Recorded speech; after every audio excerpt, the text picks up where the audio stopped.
Uh, after watching Ghostbusters, I do remember that I became kind of obsessed with how they did it Okay. because I do remember watching lots of anytime there was like a making of on TV, or I remember renting there was like a video at the rental store, which was how they made Michael Jackson's Thriller, and a big portion of that was putting the makeup on Michael Jackson for the werewolf sequence and how Mhm. they did like the werewolf transformation.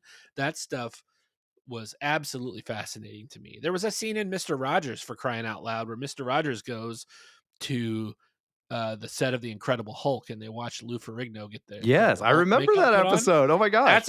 That's a core memory for me because I consumed all as much of the like behind the scenes stuff that I possibly could, because in my brain when I grew up, I was going to be one of those guys that did the special effects.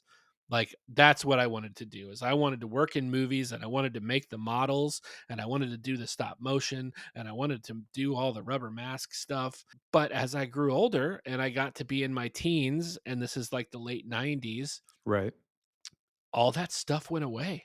Like, there wasn't even they weren't even shooting movies on film anymore, for Well, crying out practical loud. effects and yeah, and film It all went exactly. into the computer. And so but I still had this love of movies. Like I was working at a movie theater in my brain, my stupid 15-year-old brain, as I was working, or 16 years old, as I'm working in the projection booth threading 35 millimeter projectors. I remember thinking to myself, this is going to be really good practice for whenever I have to thread a film camera when I'm on set shooting a movie, right? Little did you know. Oh, dude, I was so disappointed whenever like, what do you mean they're not shooting on film anymore? This is like, right at the height of like, oh, Sony, Sony Alta, George Lucas is shooting everything on digital. You have to have a digital projector to play Revenge of the Sith and like all that junk.